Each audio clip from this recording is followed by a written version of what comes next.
Hallelujah! Isang mapagpalang araw po ng pananambahan sa ating lahat. Bigyan nga po natin na basahin mo na natin ito. Naniniwala ako na otoridad ng salita ng Diyos ay katumbas din ng Diyos mismo. Ako'y susunod sa mga salita niya na may buong paggalang, buong puso't isipan, kaluluwa at lakas, ngayon at kailanman. Amen. Hallelujah. Tunay nga po na sa araw na ito, ito po ay araw ng Diyos na dapat nating papurihan. Pakilagay nga po sa my title, please. Wala na. Ayan. So, bigyan po natin ng title. Kala ko, mag-welcome na tayo, tapos na. Okay. A Vision for Eternal Glory. Hallelujah. Sino dito ang nagnanais ng kaligtasan? Amen. Kaya tayo narito. Tama po ba? Walang ibang dahilan sa totoo lang kung bakit tayo makikipagtiis na tunay nga na pipiliin natin ang maskip na daan dahil nga meron tayong we have the vision, we must have the vision, and we must have the goal to reach up to eternity. Hallelujah! Sino dito ang gustong mag-aral pero sa kalagitnaan mag-i-stop? Gusto nyo? Okay. Di ba't ang gusto natin ay matapos? Ang gusto natin ay we must have the work into completion. At ganun din sa ating buhay pananampalataya. Tayo nga po ay ninanais ng Diyos, ang kanyang kalooban ay tunay nga magtapos tayo, marating natin ang ninanais niya para sa atin. Kaya sumandali nga po tayong manalangin. O Diyos na makapangyarihan at dakila sa lahat. Ama, salamat sa pagkakataon ito na binigyan mo nga. Amang iyong likod ng pagkakataon na patuloy ka nga ng mapapurihan at tunay ulit Ama magamit para sa iyong pangalan. Father God, let me speak life. Let me speak, Father God, only the word of truth. Na ang aking ihahayag, O Diyos Ama, gamitin mo ako ng mga pahatid na itong mga salita mo ay buhay para sa amin. Father God, I pray for ever mind, O Diyos Ama, to have concentration in your word. At tunay, Diyos Ama, dagdagan mo pa ang kalakasan na iyong likod. Ito ang aming dalangin, dumedepende sa pinakamakapangyarihang pangalan, ang pangalang Jesus. Amen. Hallelujah.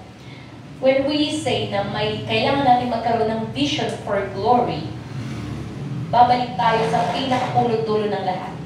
That our God is the God that is filled with glory. Okay? Siya na punong-puno ng kaluwalhatian. Na mula sa umpisa, from eternity to eternity past, siya po ay Diyos na punong-puno ng kaluwalhatian. At paano tayo magkakaroon ng kaluwalhatian sa ating sarili lamang? The glory na kayang i-offer ng bundong ito can never be compared sa glory na kayang ibigay ng ating Diyos. The glory na pwedeng ibigay ng mundong ito panandalian. Ang mga sikat na artista, mas sikat, di ba? Pero alam natin na sila din ay nalalaos, tama? Pag hindi na sila uso, pag halimbawa, pag tumanda na sila, maulalaos talaga. Lalo pag pang-teens ang kanilang genre. Alam natin na sa mundong ito, ang lahat ng bagay generally ay panandalian lamang. Kaya nga, babalik tayo from the author of it all, babalik tayo sa Diyos na siya na wala na tayong ibang hahanapin pa kung totoo na natagpuan natin siya. Ang mga tao sa mundo ito na hindi pa natatagpuan ng Diyos, madalas sasabihin nila, hahanapin ko muna ang aking sarili. Hey, paano natin hahanapin ang ating sarili kung hahanapin natin sa ibang bagay, sa ibang tao? Okay. Hahanapin, alam niyo po ba na mahanap natin na tunay ang ating sarili kung mahanap natin tunay ang Diyos na buhay? Because He is the author of our life. In Genesis chapter 2 verse 7, binigyan niya ng hininga si Adan at tayo po ay mula sa lipi ni Adan. Ang ating espiritual na hininga ay nagmula po sa ating Diyos na buhay. Naniniwala po ba tayo doon? Na nanggaling originally, tayo po ay nagmula sa Kanya. Pero paano humiwalay? Paano nahiwalay ang tao sa Diyos? Because of sin. At alam natin na in the process, Kung paano nga ang anak ay gusto niya. Alam niyo po ba ang anak? Ang kalooban ng anak ay ibigay, mailuwalhati ang ama. Though, sa umpisa pa lamang, in the very beginning, kasi nga sila ang simula ng lahat, okay, huwag niyo akong tanungin kung kailan iyon. Kasi ang Diyos ang makakasagot sa inyo. Anong kanta kanina? God only knows. God only knows the beginning, all the beginnings, because He is the beginning.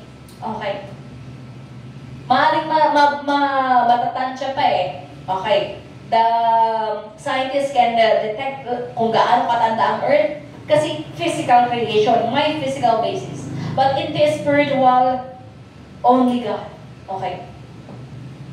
Sa pasimula, alam natin na ang Diyos, our God, that is three in one, or the triune God, the Father, the Son, and the Holy Spirit, they are equal.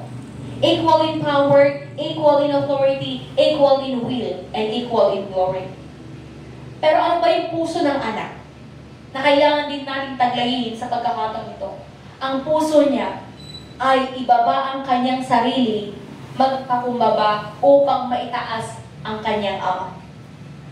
Ang ama ang siyang maluwalhati. Kaya nga, the response of the Father,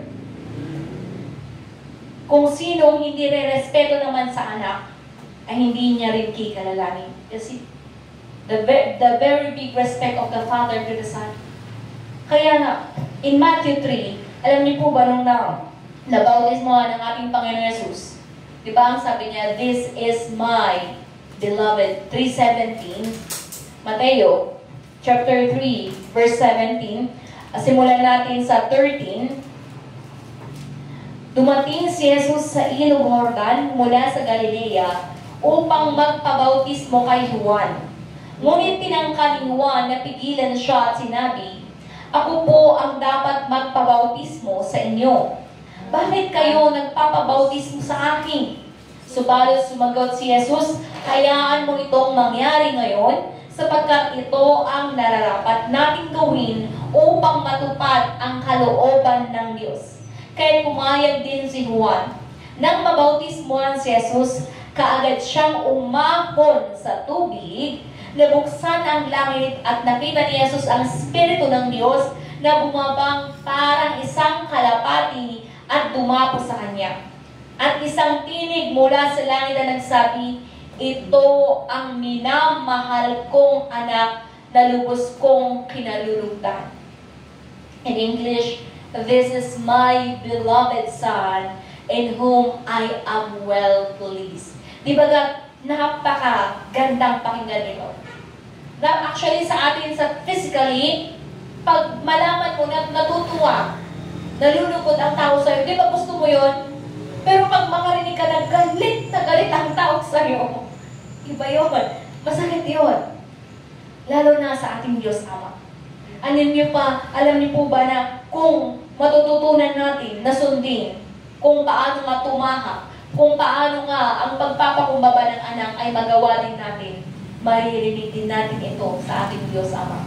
Naniniwala kayo ito? Amen. Na maririnig talaga natin na this is mine, you are. Kasi nga, we belong now to the Father. Sa ating pagpapabautismo, we become one with God. We become one with Jesus sa kanyang kamatayan at muling pagkabuhay. Anong ibig sabihin nun? Kaya nga, napakahalaga na maunawaan ang bautismo. Bakit? Hindi ito ritual. Hindi ito gagawin para miyembro ka sa iglesia nito. Hindi ito gagawin para ipakita lang sa lahat. No. This is your personal act, unang aksyon para ipakita sa Diyos na gusto mo siyang tupdin. Pero kaakibat nun ay mabigat na responsibilidad dahil nga ikaw na ay nakipag-isa sa ating Panginoon Jesus. Now, if you are one with God, you are the enemy of the devil. At kung if we have now our enemy, expect, mga kapatid, that the devil is like a roaring lion sa 1 Peter chapter 5, 8-10, na ang diablo ay parang leon, parang sa Ilocano, agnger-ngar-ngar.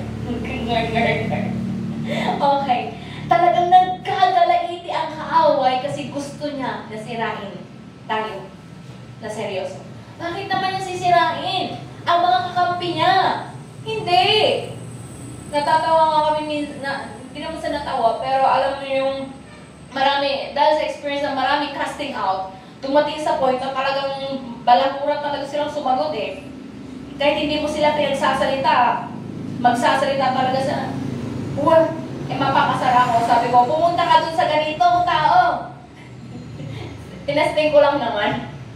Sumagot siya, bakit ko naman siya pupuntahan? Magkakampi ko iyon? Alagad ko iyon? Alam mo yung, yung demonyo ito hindi ang Diablo, ang mga demonyo, hindi na nila pakikialaman ang mga alagad nila kasi kakampi na nila.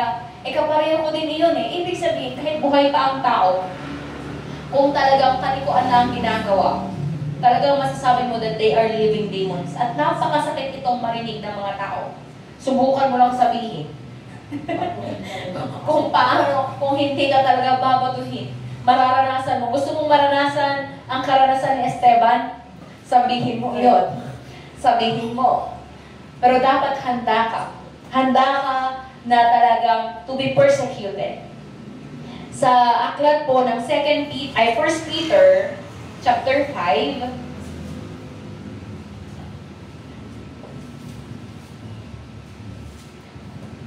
First Peter chapter 5 verse 8 to 10, sabi dito, maging handa kayo at magbantay. Ang Diablo, ang kaaway ninyo, ay parang layong umuungal at aali-aligid na naghahanap ng malalapa. Labanan ninyo siya at magpakatatag kayo sa inyong pananampalataya sa Diyos. Tulad ng alam ninyo, hindi lamang kayo ang nagtitiis ng mga kahirapan, kundi gayon din ang inyong mga kapatid sa buong daigdig. Pagkatapos ninyong magtiis sa loob ng maikling panahon, ang Diyos na siyang pinanggagalingan ng lahat ng pagpapala, ang siyang magbibigay sa inyo ng kagalingan, katatagan, at lakas ng loob, at isang pundasyong di matitinag. Siya tumawag sa inyo upang makibahagi kayo sa kanyang walang hanggang kaluwalhatian kasama ni Kristo. Hallelujah. 11, sa kanyang kapangyarihan, magpakailanman. Amen. If we want to be part, to be with the glory of God, if we envision ourselves to be with God's glory up to eternity, then maging handa po tayo. Ihanda na natin ang ating sarili. Nakakalungkot na in this faith life, hindi lingid sa inyo na maraming casualties in faith.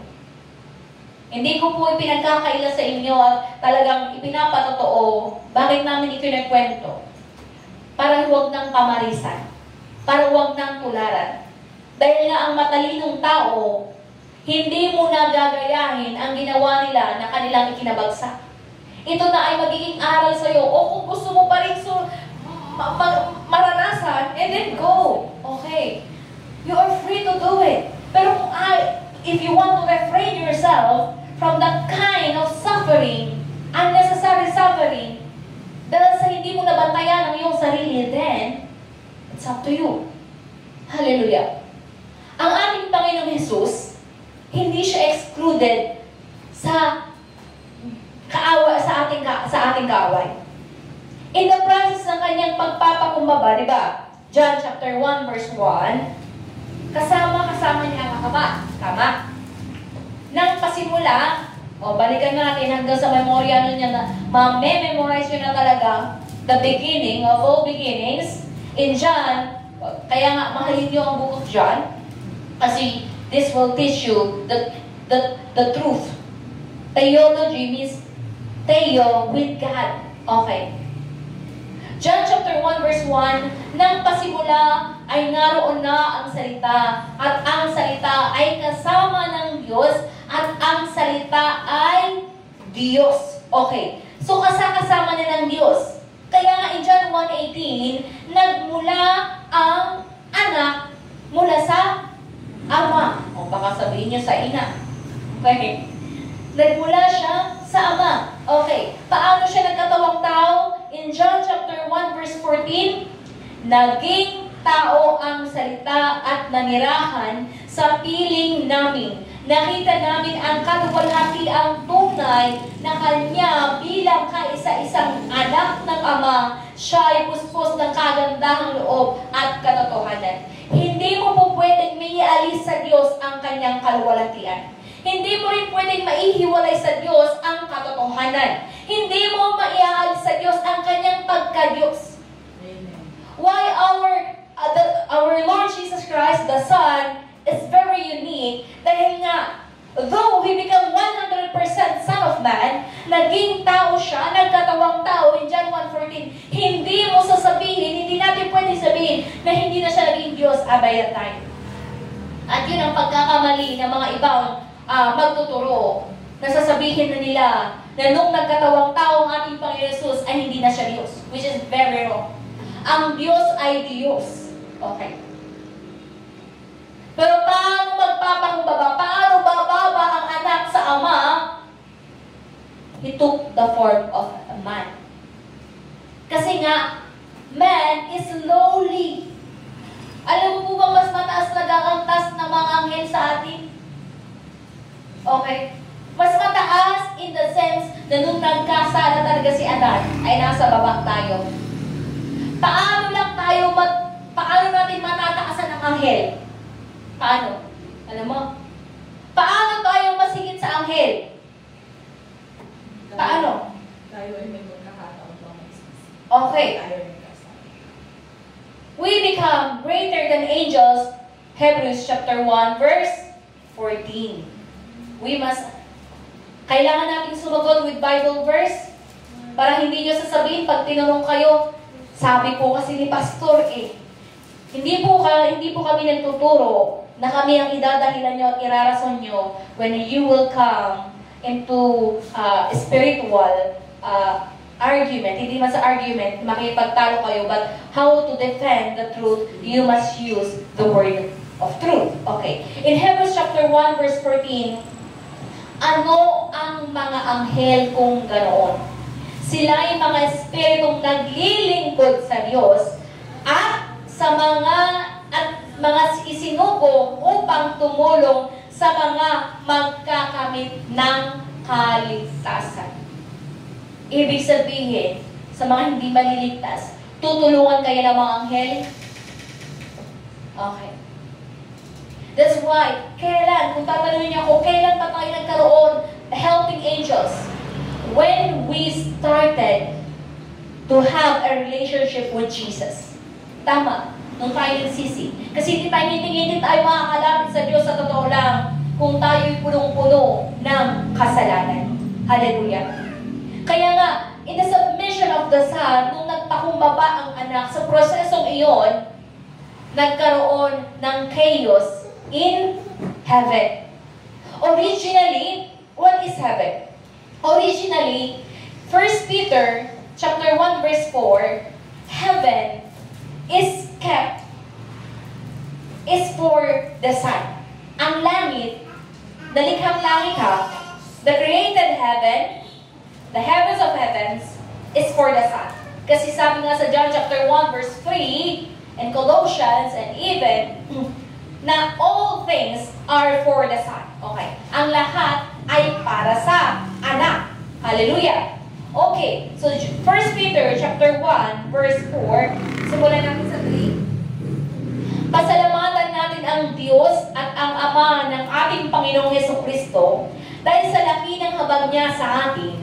Tayo'y binigyan niya ng isang panibagong buhay sa pamamagitan ng muling pagkabuhay ni Hesukristo. Ito ang nagbigay sa atin ng isang buhay na pag-asa na magmamana tayo ng kayamanang di masisira, walang kapintasan at di kukupas na inihanda ng Diyos sa langit para sa inyo.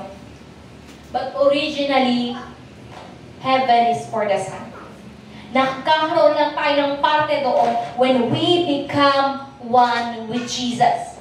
Kaya napakahalaga ang ating estado. Anong estado natin? Tayo ba, nasa estado ba tayo na tayo nga ay tunay nga na magkakamit ng kaligtasan. Kailangan po natin siguraduhin iyon. It's not just to become called as Christians. Hindi lamang tayo mananambahan para matawag na Kristiyano. Hindi lamang tayo tatawag sa pangalan Diyos para sasabihin tayo nga ay mananampalataya. Pero kailangan natin siguraduhin na ang ating pananampalataya ay totoo na kinikilala ng Diyos. Hindi natin kailangan patunayan sa tao ating pananampalataya. Kailangan sa harapan ng Diyos kinikilala niya tayo. Hallelujah. Kailangan po natin taglayin ang mapagpakumbabang puso. Okay. Natunay nga na sa ating pagpapakumbaba, matutunan natin the humble and obedient heart of the Son. Kaya nga, if possible talaga, memorize Philippians chapter 2, 5 to 11. Memorize mo na? Memorize. I highly suggest for us, hindi lamang kayo, kami, lahat tayo, to memorize Philippians chapter 2, 5 to 11. Okay.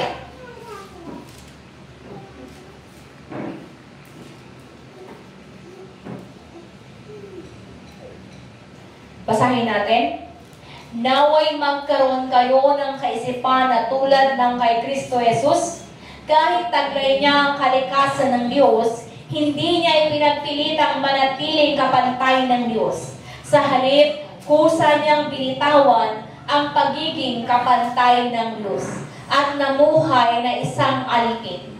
Ipinanganak siya bilang tao at nang siya'y maging tao, nagpakumbaba siya at naging masunurin hanggang kamatayan. Maging ito man ay kamatayan sa krus. Dahil dito, siya'y lubusang itinaas ng Diyos at binigyan ng pangalang higit sa lahat ng pangalan. Sa gayon, sa pangalan ni Jesus ay luluhod at magpupuri ang lahat ng nasa langit, nasa lupa, at nasa ilalim ng lupa. At ang lahat ay magpapahayag na si Yesu Kristo ay Panginoon sa ikakalwalhati ng Diyos Ama. Hallelujah. Okay. Kailangan po natin siguraduhin na sa ating pagtahak sa pananampalatayang ito, hindi po mawawala sa atin that humble and obedient heart. Okay. Lagi kong sinasabi, for us to win, para tayo po ay patuloy na magwagi, lagi natin aalalahanin paano nga ba nagpakumbaba ang ating Panginoon Jesus. Why? Magka-opposite talaga the attitude of the devil versus the Son. Ang anak, Diyos siya. Pero pinili niya na magpakumbaba, taking the form of a man. Pero hindi doon natatapos ang kanyang pagpapakumbaba. Dapat simple lang kanyang kamatayan, pero naging worse. Anong worse? Kamatayan sa krus. Kahiya-hiyang kamatayan. Kaya nga, kailangan din matanggal sa atin anumang hiya. Matanggal sa atin anyang baen, mga nagbabay, hindi pwede. Kasi nga, sa ating buhay pananampalataya, talagang haharap tayo ng lahat ng mga persecution. Haharap tayo na maaaring aalipustahin tayo dahil sa taglay nating pananampalataya. Darating sa point na pwede tayong yurakan ng mga tao. Naranasan niyo po bang mamura dahil ikaw ang naghahayag ng salita ng Diyos? Naranasan niyo na po bang masigaw-sigawan dahil ikaw ay lingkod ng Diyos? Naranasan ko na ata eh. Naalala mo, sinigaw-sigawan ako? Hindi mo naalala? Dahil nga may pinagtatanggol ako noon na isang church member. Talagang yung matandang babae, sabi niya, ano mga tinuturo niyo sa kanila? Mga kademonyohan! Nagkamali lang ang bata. Ganoon na talaga ang alam niyo po yung tipong ang nakita ko sa mundong ito. Pag nagkamali ang isang church member, tapos babalikan talaga ang pastor. Sabihin nila, yan ang tinuturo ng pastor niya. Idadahamay talaga agad ang pastor niyo. Tandaan nyo yan. Tandaan nyo yan. Ang worst, idadamay po ang ating Diyos. At yun ang huwag natin hahayaan na mayurakan ang pangalang Yesus dahil sa ating kapabayaan. Kaya nga, we are here to speak life. We are here to speak the name Jesus para atin nga po talaga na maluwalhati ang kanyang pangalan. Ibig sabihin ba niyang, Pastor, hindi na kami magkakamali? Hindi po. Ang ibig kong sabihin, sa abot ng ating makakaya, pipilitin po natin na piliin na luwalhati ng kanyang pangalan. Pero sa tuwing darating man tayo sa ating kahinaan, ano po ang pangako niya? In 2 Corinthians chapter 12, gusto kong basahin para sa inyo. 1 Corinthians chapter 12, my grace is sufficient for you. Ano dito? Okay.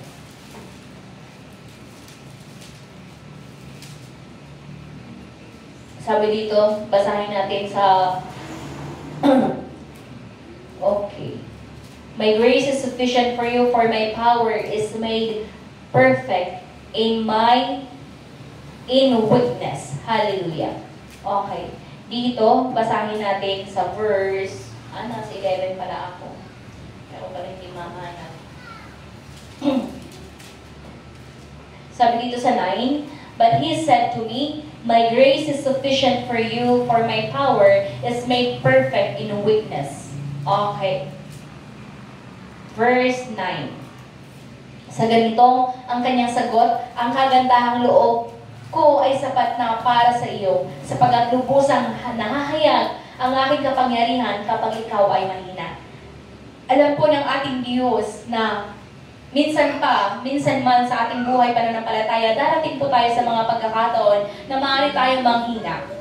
Pero doon naman po natin ipapatotoo na sa ating kahinaan, andyan po ang pagtulong ng Diyos. Kaya nga po mawawala sa atin ang hiya na nakakahiya kasi nakita nila yung kahinaan ko. Pero kung mananatili ka sa ganun, hindi ka na pwede magkamali. Anong mangyayari sa'yo pag magkamali? Like Judas. Nalaman nila ang kahinaan niya, ang pagkakamali niya, hindi na niya napatawad ang kanyang sarili. Kaya nga pinili na lang niya ang magpatiwahal. At yun ay sarili niyang pangatuwiran. Pero ano ang pangangatuwiran ng Diyos sa ating kahinaan? Ang pangangatuwiran niya, allow the power of God, allow the grace of God to restore you. Pero there must be willingness sa atin, na talagang totoo na manumbalik kasi ang Diyos, alam niya ang laman ng ating puso. Hindi tayo makapagkakaila sa harapan ngayon, kayo ay nakaupo. Maybe you are watching online, pero is your heart true to God right now? Habang umaawit tayo kanina, napaalalahanan ako. Are you really worshiping me? Are you really worshiping Jesus? Totoo ba na sinasamba niyo siya? Totoo ba? Huwag po natin gawin ng ating mga gawain sa iglesia, ito ay ritual. Yung pananalangin natin, ay kailangan kong manalangin. Attendance. Huwag po natin gawin ang mga bagay na tunay nga na pakitang tao lamang. Pero kailangan natin gawin ng may kasinserohan. Kasi doon nga po natin natatalo ang kaaway. To always humble down. To always obey. Okay. Kasi nga, araw-araw po tayo ay nakikipaglaban sa ating pisikal na katawan. Araw-araw tayo nakikipagbuno sa mga sumpa na ipinamana pa sa atin. Araw-araw tayo nakikipagbuno sa mga demonyo na gustong sumira sa atin. Idagdag mo pa yung mga negatibong kaisipan. Idagdag mo pa yung bulong ng job na sa'yo. Yung mabang ka. Maging arrogante ka. Because that is the attitude of the devil. Why? Bakit siya ibinagsak?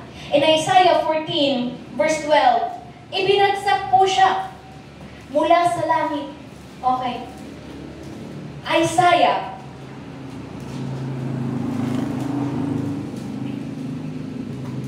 Isaiah 14, verse 12. Okay. Okay. 14 verse 12. O maningning na bituin sa umaga, anak ng bukang liwayway, bumagsak ka rin sa lupa at nahulog mula sa langit. Ikaw na nagpasuko sa mga bansa. 13. Hindi ba't sinabi mo sa iyong sarili, aakyat ako sa langit? At sa ibabaw ng mga bituin ng Diyos, ilalagay ko ang aking trono.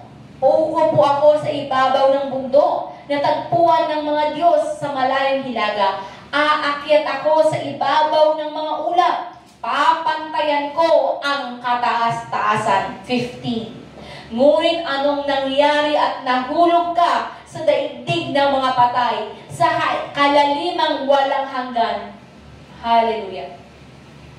Alam po natin na tunay nga na ang anghel, sino siya? Si Luciel.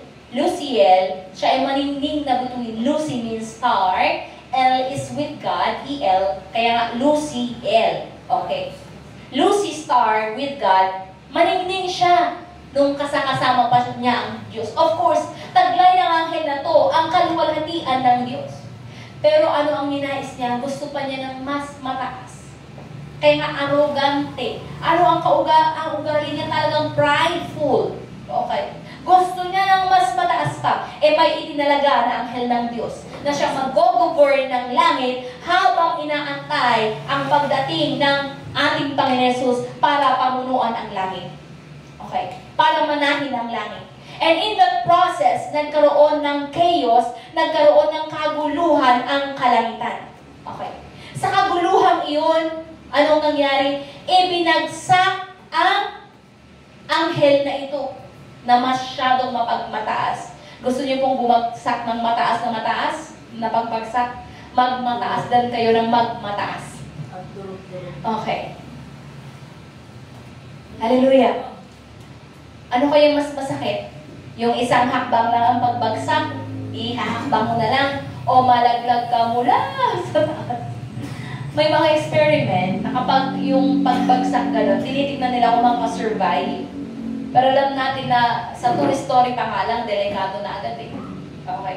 Paano pa kaya pag mas mataas pa yung pagbagsak? Kaya nga, huwag po natin naisin na talagang gano'n. Ipataas ng ipataas. Okay. Kasi ang dapat na may pataas sa atin ay ang Diyos, ang pangalan ni Jesus, ang maluwalhati. Hindi yung ating sarili. Amen? Mag-ingat po tayo. Dahil nga, ang anghel na ito ay malingning, tinitingala siya. Kaya whenever you are here, whenever ikaw ay halimbawa nagpapatotoo, nagagamit, be careful that your audience must be God. Our audience must be ang Diyos na tinitignan na tayo kung tayo ba ay nagbibigay ng kapurihan sa Kanya o ang gusto natin ay ang sarili na natin ang mapapurihan. May mga enticement ang kaaway na minsan maninil lang ang mga tao. Okay. May pa-hallelujah Jesus, pero ang gusto pala niya ay para siya dapat ang i-recognize. Kaya nga, yung desire to be recognized, desire to be glorified, nakakatakot po yun. Dahil yun po ang puso ng anghel na ito, kaya siya bumagsak. Dahil ang desire niya ay siya dapat ang maningning na maningning. But no. Ano po ba ang kasalanan niya? Ang kasalanan niya, siya ay nilikha ng Diyos, pero gusto niya siya ang maluwalhati. Ang Diyos lamang po ang dapat nating sambahin. Kaya nga foul.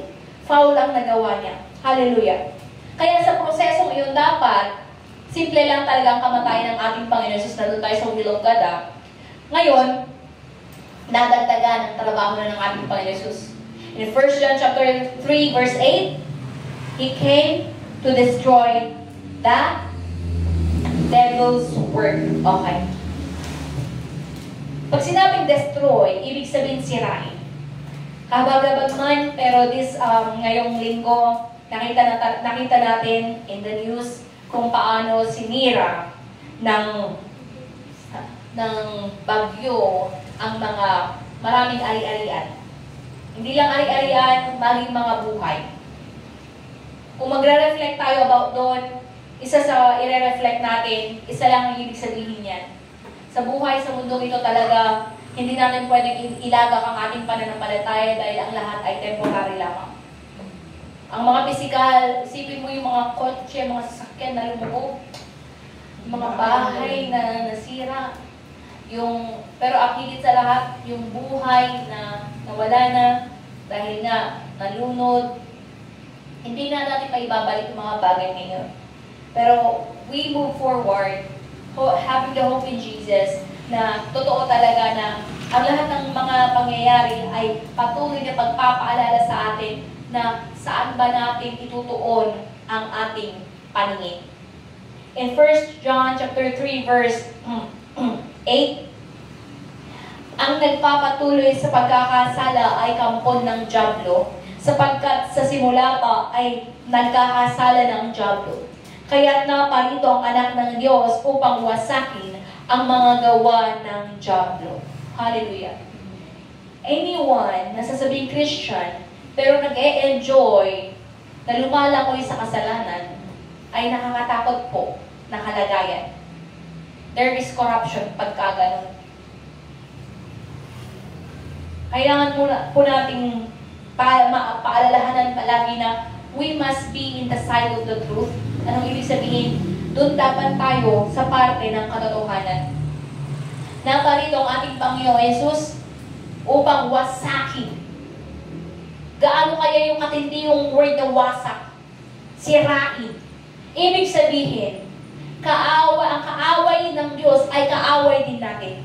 Ibig sabihin, kung tayo ay nagpapatuloy ng trabaho ng ating Panginoong Yesus, then we are given the task, trabaho, para wasakin ang gawa ng kaaway. Hindi para kampihan ang gawa ng kaaway.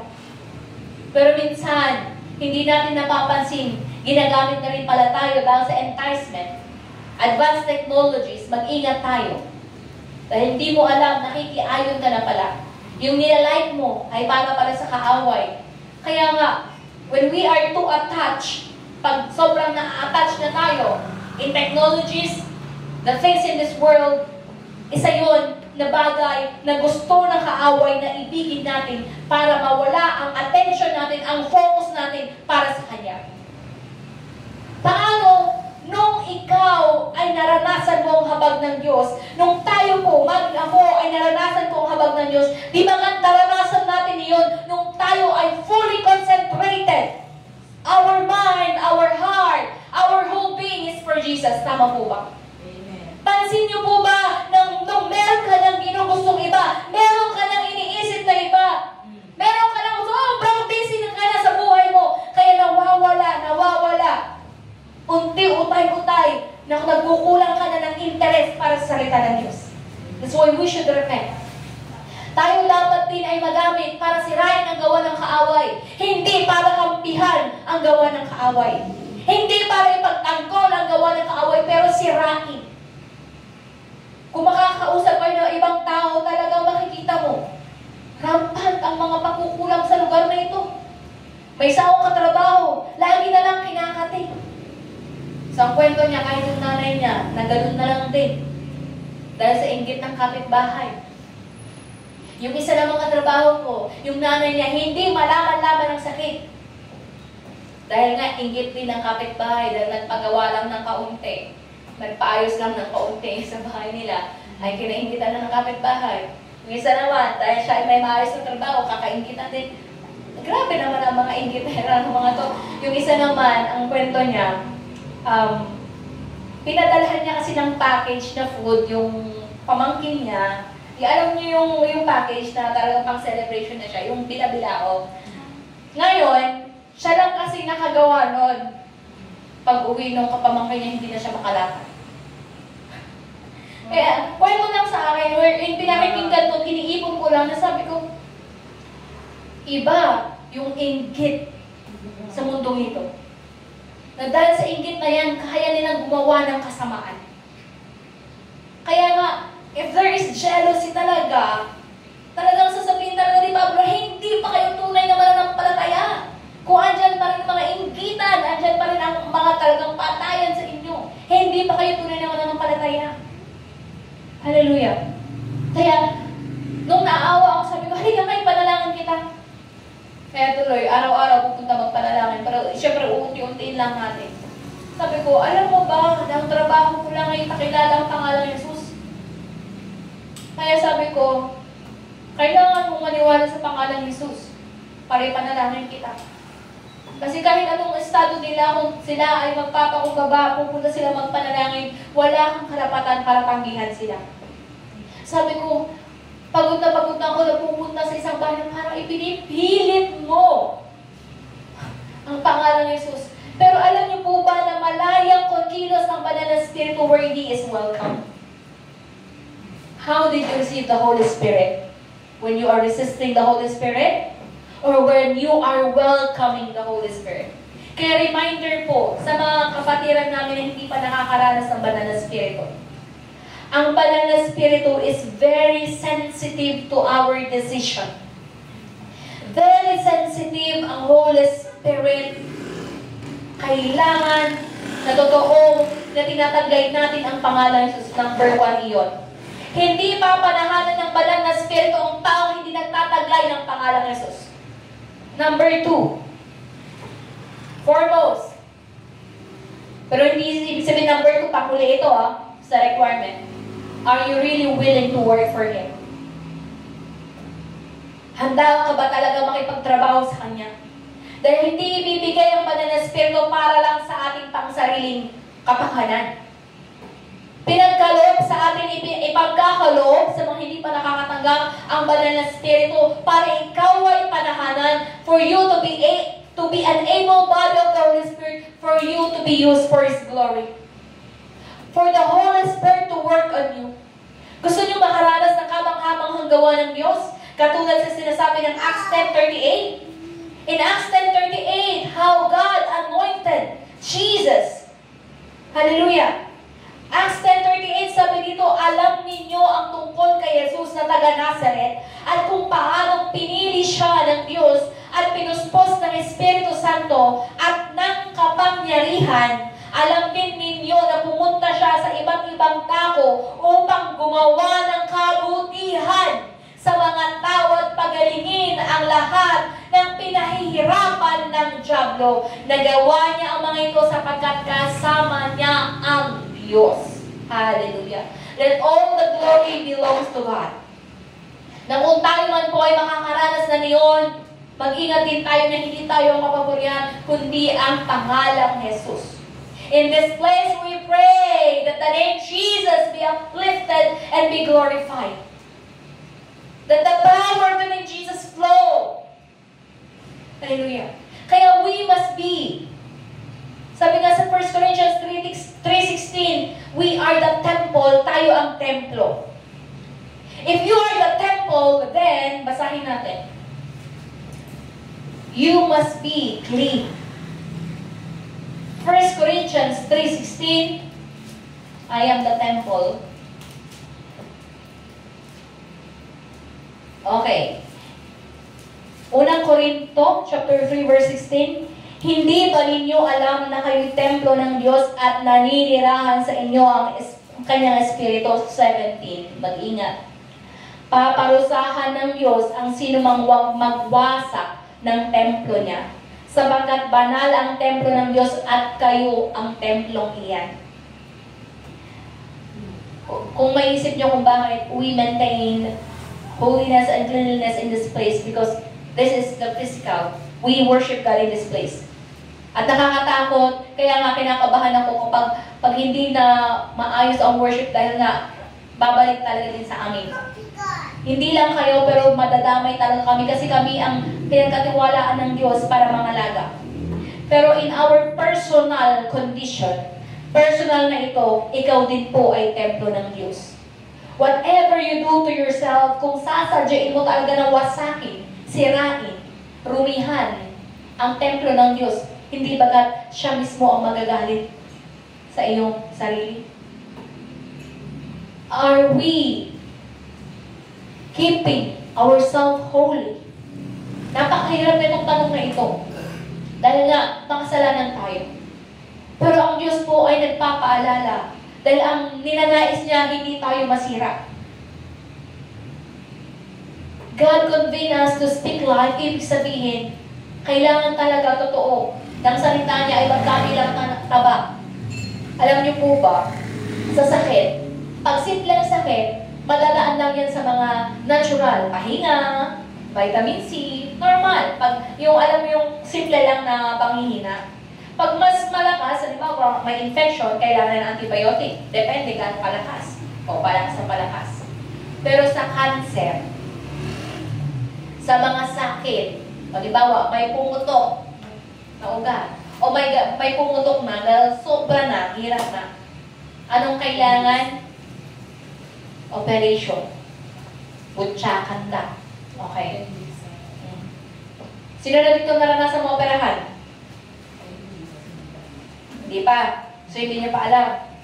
Alam niyo po ba na inooperahan palagi ng Diyos ang ating puso sa pamamagitan ng kanyang salita para tayo mapagaling? Kaya nga, we must love the rebuke from God. Why? Sa pagkakataon na tayo pa ay tinutuwid pa ng Diyos, ibig sabihin, iniibig niya tayo. Ang nakakatakot kapag wala na pong pakialam ang Diyos sa atin. Hallelujah. We are the temple. We are the temple. Actually, nakakatakot yung 17, kung tutuusin. Huwag po kayong matakot sa mga gustong makatanggap ng banal na spirito because ang banal na spirito naman ay palaging magpapaalala sa atin. Actually, ang banal na spirito ay lagi niya tayong papaalalahanan. Maribig! Gagano siya. Nagbasa ka na ba? Neveline! Di po ba? Okay. Hallelujah.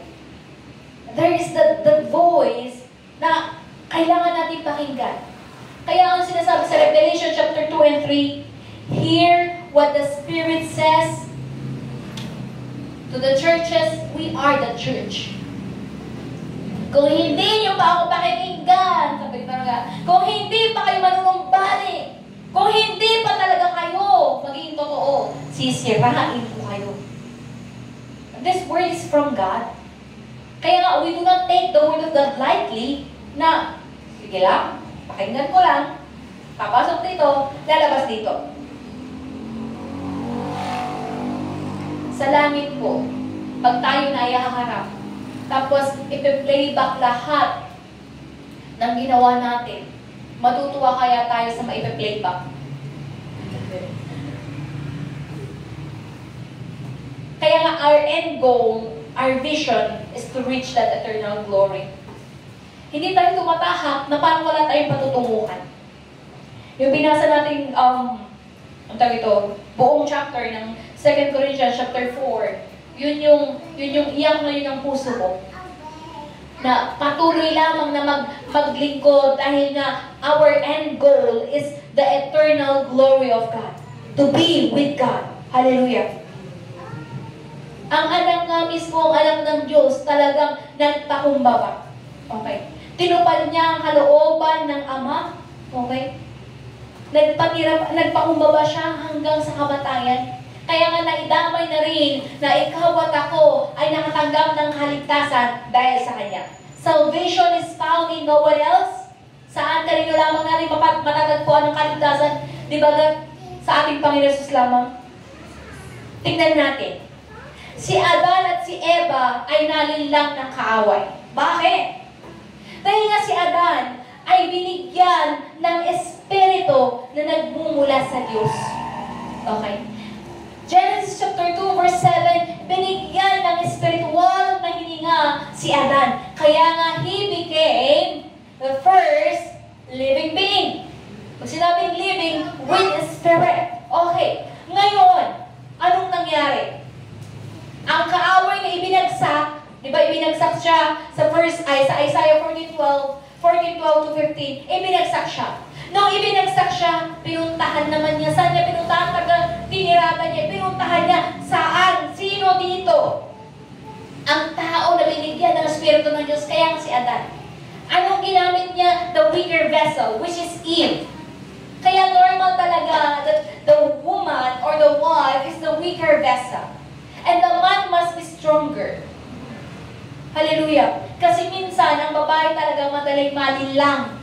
Okay. Ay, di ba? Paano tayo nakaka-check out sa Shopee? Aminin na natin. pag magandang tignan. Diba? Pero ang lalaki, titignan muna. Ano ang quality? Ano ang ganito? Paano natin Madami silang, ang taga nila mag-check out. Okay. Mas gugustuhin pa nila ang physical store. Pero tayo, uy! Naganda ka! Ang bilis, di ba? Ang bilis sa mga babae ng gano'n. Ay, gusto ko din nun. Kaya nga, what is ads? Ano ba ginagawa nila sa advertisement? Para maengganyo ka na bumili. Maengganyo ka. Okay. At matakot din tayo, maging mapagbantay tayo kung ang binibili natin or yung pinapatronize na natin is the advertisement of the devil. Okay. The offering of this world. Hallelujah. Kaya nga po, nalinlang. Kung si Adan at si Eva ay nalinlang, naroon sila sa hardin ng Eden. Anong excuse mo? Excuse ba tayo para linangin ng kaaway? Hindi lang yun. Even Jesus Christ, the Son, sinubukan ng dyablo na linlangin. Diba sa Matthew chapter 4? Balik tayo doon. Paano niya nilinlang? Sinubukan, pero hindi siya nagtagumpay. Matthew chapter 4, okay. Pagkatapos, basahin natin para maintindihan natin.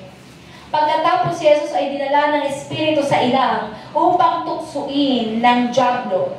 Siya'y nag-ayuno sa loob ng 40 araw at 40 gabi, kaya't siya'y nagutom. Dumating ang dyablo at sinabi sa kanya, kung ikaw ang anak ng Diyos, gawin mo ang tinapay ang batong ito. Ngunit sumagot si Jesus, nasusulat, hindi lamang sa tinapay nabubuhay ang tao, kundi sa bawat salitang nagmumula sa bibig ng Diyos. Number 1 temptation is food. Number 1 temptation is our physical need. Kaya kailangan natin itong pagtagumpayan. Sa araw ng linggo, anong offering? Maraming trabaho. Dagdag, 30%, di ba? Okay. Pero, kailangan natin pagtagumpayan yun. Paano lang sa akin din, even in my profession, alam nyo ba, napipiliin ko na lang yung mas mababa ang sahod, basta wag ko lang may give up ang Lord's Day. Noon pa yan, na desisyon ko sa buhay ko. Okay. Dahil naniniwala ako na kung may option pa naman ako, if I still have an option, dun ako sa makakapanambangan ako. Hallelujah. Kaya nga kailangan natin pagtagumpayan ito kasi lahat po talaga susubukin sa bagay na ito. Na parang ipapakita sa'yo, ay wala ka nang makain, magtrabaho ka na sa araw ng linggo. Wala ka nang allowance next week. Maglaba ka na ngayon. Pero kailangan po natin panghawakan ang kanyang pangako. Kaya nga tayo tinuturuan din mag-fasting. Para anumang mangyari, kailangan natin mag-skip. O, di ba? Okay. Hallelujah. Anong susunod? 5. Pagkatapos, dinala siya ng dyablo sa Jerusalem, ang banal na lungsod, at pinatayo sa taluktok ng templo. Sinabi nito sa kanya, kung ikaw ang anak ng Diyos, magpatihulog ka sapagkat nasusulat. Ang dyablo alam ang nasusulat. Sa kanyang mga anghel, ikaw ay tatagubilin at sa kanilang mga kamay, ika'y aalalayan. Nang sa mga bato, paamoy hindi masasaktan. Ngunit sumagot si Jesus, nasusulat din naman, huwag mong susubukin ang Panginoon mong Diyos. Okay. Alam nyo ba na alam ng dyablo ang scripture? Alam ng dyablo ang salita ng Diyos? Alam niya ang Biblia, kaya nga mahiya tayo kung tayo hindi nakakaalam ng kanyang salita, ng salita ng Diyos. Kasi nga, tignan mo, paano manilang ang kaaway gagamitan? Ginamitan niya si Jesus ng Bible verse. Di ba nga? Hindi niya hayaan na bumagsak, masaktan ka. Kaya magpatihulog ka na. Di ba?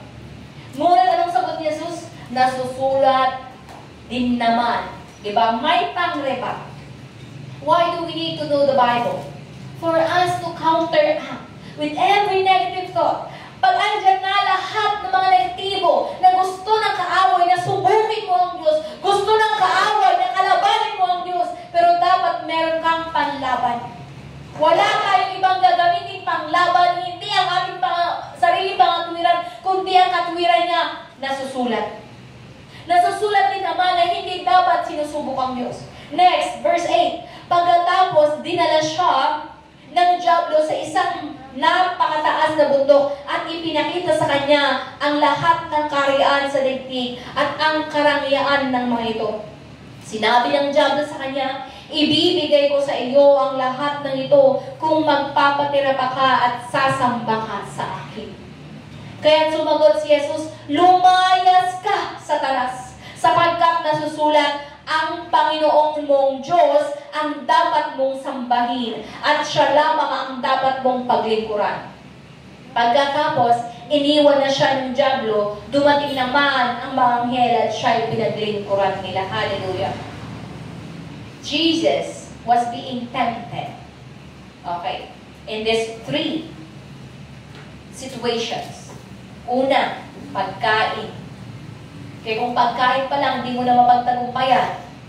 Unang temptasyon pa lang yun, kapatid. Pangalawa, bibigyan kanya ng mga negatibong kaisipan that you will. Susubukin mo na ang Diyos. Lalapastanganin mo ng Diyos. Kaya mag-ingat tayo doon. Kailangan may panlaban tayo. Kaya nga, lagi kong itinuturo, paano tayo mananalo? Basahin natin palagi ang Philippians chapter 2, 5-11. Upang tayo ay mapaalalahanan kung paano nga nagpakumbaba ang anak ng Diyos. Kung paano nagpakumbaba ang anak ng Diyos hanggang kamatayan. Tapos tayo makaya na nilalang lamang, tayo makaya na nagnanais na maligtas, tayo ang magmamataas. And even the offering of this world, the devil is offering splendor of this world, the riches of this world, to everyone. Pero kakagat ka ba? Kaya nga marami sa mga tinitingala,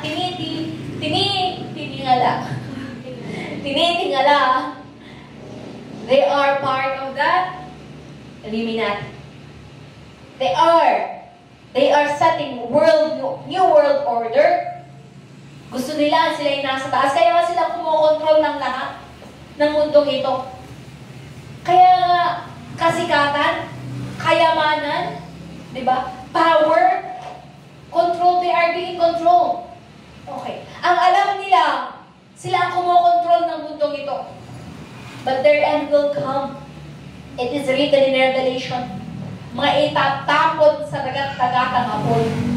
Kaya nga, kung yung sobrang bakit natin hahangarin ng kayamanan? Let me correct everyone na yung pag-challenge namin dito, bakit kailangan natin yumaman?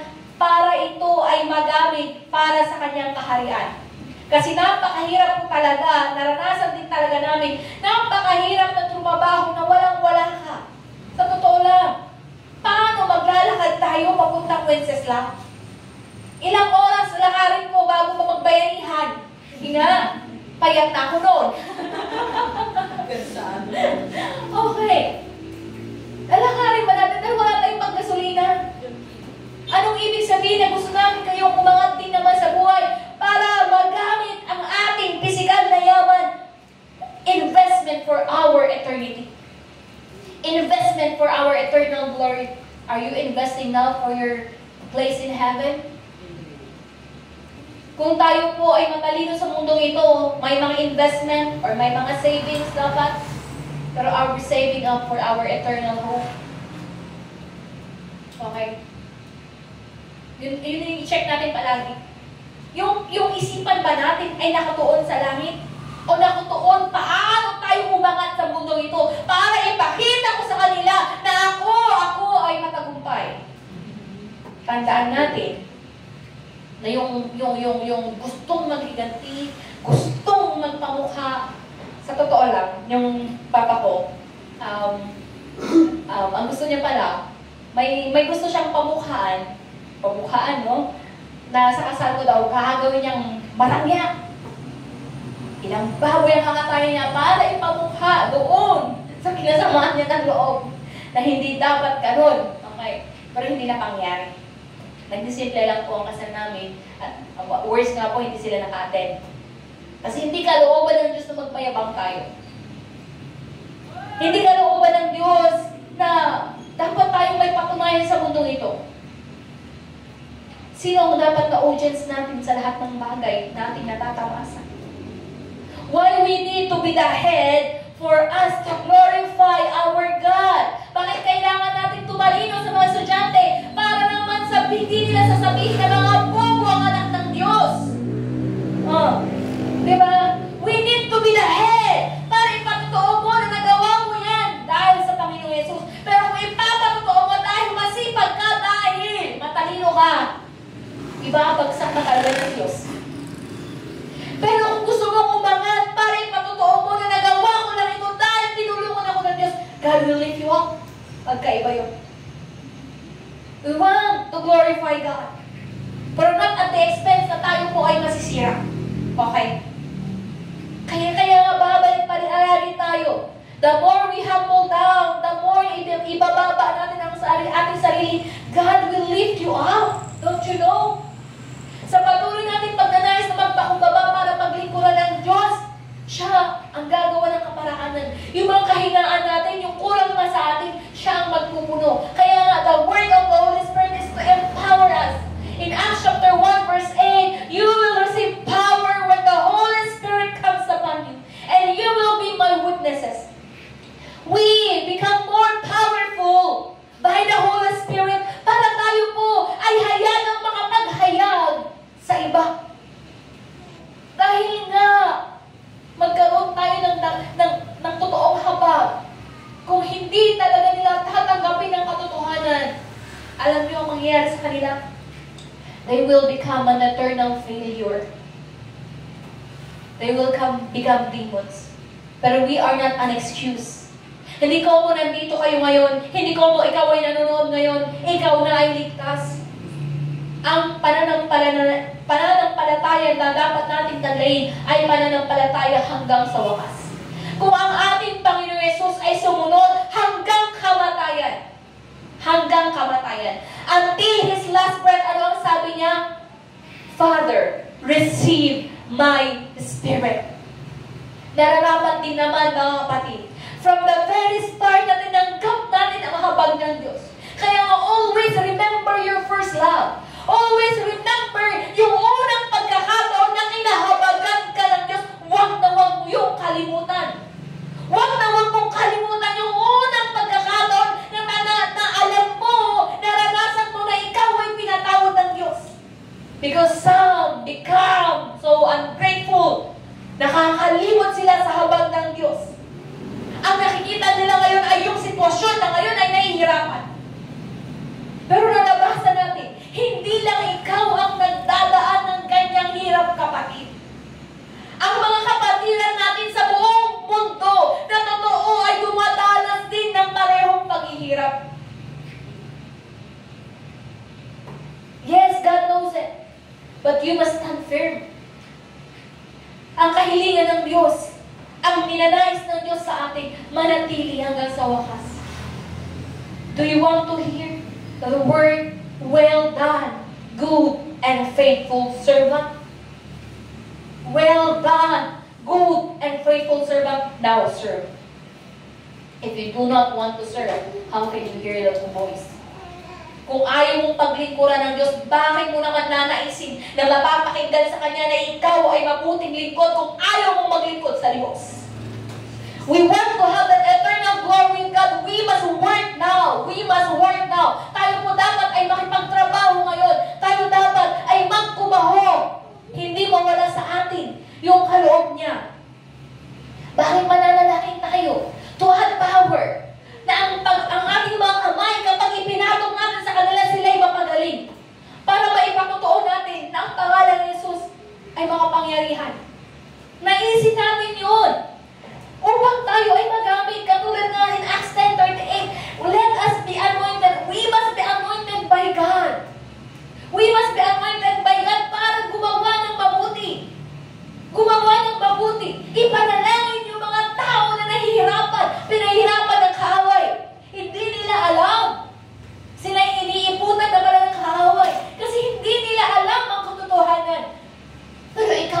ngayon na nakakarinig, alam mo ang katotohanan. In every way, hindi naman lahat ay magiging pastor. Pero kung paanong paraan na mapaglilingkuran mo ang Diyos, gawin mo yun. Because God will put in your heart, what will you do? Ano ba dapat ang gagawin mo para mapapurihan siya? Kasi hindi tayo pare-pareho ng pagkatawag. Pero kung ikaw ay tinawag ng Diyos, hindi ka makakaalis diyan kung hindi ka susunod sa Kanya.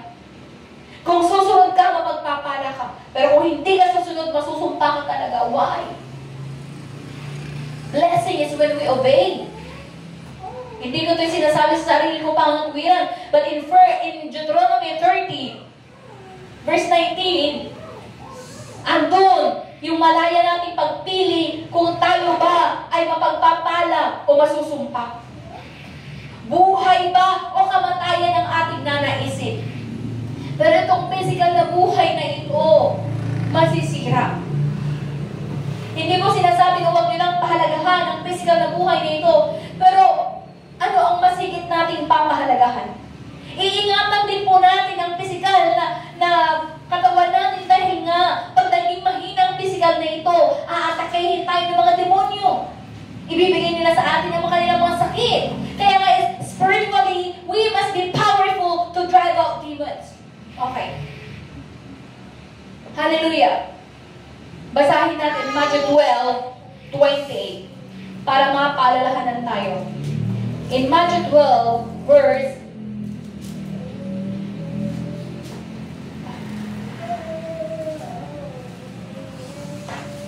28. Hindi, yan yung gusto kong pan. Hindi. 28. Ngunit kung ako'y nagpapalaya sa mga demonyo sa kapangyarihan ng Espiritu ng Diyos, nangangahulugang dumating na sa inyo ang kaharian ng Diyos. Okay. Alam niyo po ba, nataglay natin ang kapangyarihan ng Diyos kapag tayo po ay nakakapagpalayas ng demonyo? Ano ang pakiramdam kapag tayo nakapag-drive out ng demons, di ba? Naging malaya tayo. May patotoo eh. Sabi niya, Pastora, nung nag-cast out ko talaga, ano parang natanggal yung kabubuhan ko. First time, perfect ang quiz ko. Because it's true. Hanapin mo nga yung verse na, do not rejoice because you drive out demons, but rejoice because the kingdom of God is upon you. Okay. Yung nagpalayas ang 72. Hallelujah.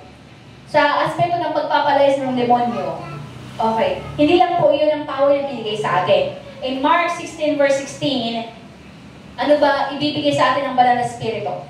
Okay.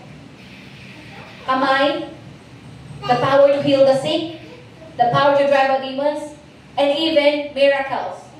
Okay. So Lucas 10:17, ito yun. Masayang-masayang gumaling ang 72. Inuulat nila sa Panginoon, kahit po ang mga demonyo ay sumusuko sa amin dahil po sa kapangyarihan ng iyong pangalan. Next. Sinabi sa kanila ni Jesus, nakita kong parang kidlat na nahulog si Satanas mula sa langit. Next. Binigyan ko kayo ng kapangyarihang tapakan ng mga ahas at mga alakdan at ang lahat ng kapangyarihan ng kaaway at walang makakapanakit sa inyo.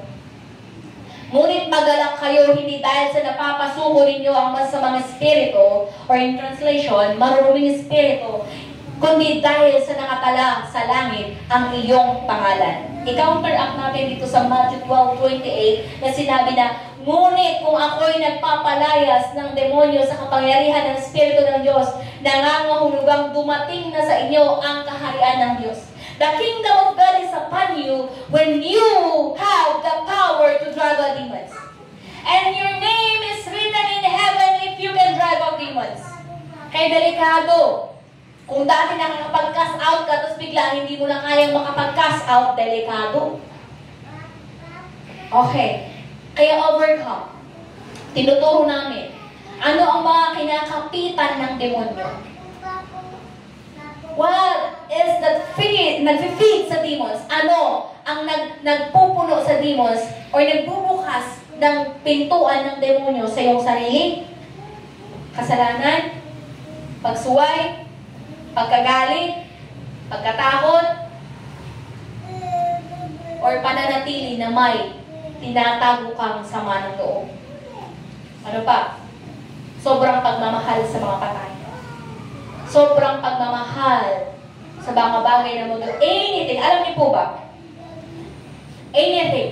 Anything na nagpupuno sa atin na hindi galing sa Diyos ay maaaring kapitan ng kaaway. Pag sinabi kong kakapitan, meron silang kinakapitan eh. Kasi meron kang ayaw ibigay sa Diyos. Kaya, bakit? In our experiences in driving out demons, mas madaling palayasin sa tao na bukas ang kaisipan, alam ang katotohanan about demons. Isa din yun. Yung iba naman, hindi pa talaga nila alam kung ano ang demons. At o di kaya hindi nila tinatanggap the teaching of demons, ang hirap talagang palayasin sa taong iyon. Kasi na ayaw tanggapin. Okay. Isa din sa nakita ko, bakit mahirap palayasin sa isang tao? Kasi matindi ang close relationship niya dun sa namatay na iyon. Kaya attachment, physical attachment. O di kaya, meron kang kasalanan na hindi mo pa inihingi ng tawad, o meron kang sama ng loob, any grudge in your heart na ayaw mong patawarin. Kakapitan niyo ng demonyo na meron sila pangkakapitan kaya hindi sila aalis. Hindi sila aalis. One time, nung high school, college ako, sa Karanglan, may dinala kaming kabataan. Tapos yung kabataan kasi na yun, newcomer siya, sumama lang talaga siya kasi akala niya outing yung pupuntahan, youth camp. Nag-cast out ng demons at that time ng Night of Grace. Tapos after that, biglang ako kasi ang close niya. So, sabi niya, Ate Grace, hindi ko na alam ang nararamdaman ko. Then nakita ko yung mata niya, nanlilisik na sa akin. Hindi ko pa alam about demons. Tapos sabi niya, anong nangyayari sa'yo? Tapos, ako naman, si Tita Bida, nakita ko kung paano nila ginagawa mag-drive out. Sabi ko, ikaw, dirty demons out!